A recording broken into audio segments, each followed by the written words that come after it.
Our journey wouldn't into absolute value equations wouldn't be complete, of course, if we didn't look at a word problem, because we all love word problems. Well, maybe you don't, but you should learn to grow into it. After all, you need to be persistent, and in everything you need practice. And word problems, you definitely have to have patience sometimes. And you also are going to have to persevere. Those 4 P's of being successful in math, or anything for that matter. All right, let's see what we got here. Ice cream should be stored at 5 degrees Fahrenheit with an allowance for 5 degrees. Write and solve an equation to find the maximum and minimum temperature at which ice cream should be stored. Okay, so we're told here that ice cream should be stored at 5 degrees Fahrenheit, but we got an allowance of 5 degrees. That means it could be plus or minus 5 degrees from this 5 degrees. So let's see. Well, if it's plus 5, 5 plus 5 is 10, and 5 minus 5 is 0. So somewhere between 0 and 10 degrees, that would include our allowance of 5 degrees from what the desired stored temperature should be.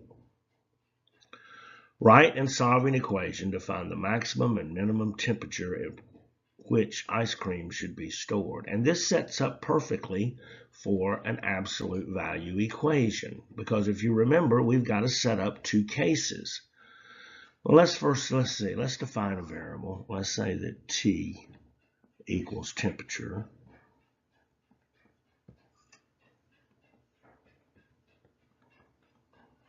And we know that it's supposed to be stored at 5 degrees, plus or minus 5 degrees. And so we could set up an absolute value equation like this. The absolute value of T minus 5 equals 5. Now, if we step forward and solve this, and I think we've already determined that it needs to be between 0 and 10 degrees, with 5 degrees being the desired. And if we set this up into 2 cases, I would have T minus 5 equals 5, and T minus 5 equals negative 5. And let's see what that solves out to. Well, here we're going to add 5 to both sides, where T is going to equal 10 degrees. And over here, we're also going to add 5 to both sides. And of course, here the 5's cancel. So we got T equals, let's see, negative 5 plus 5, 0.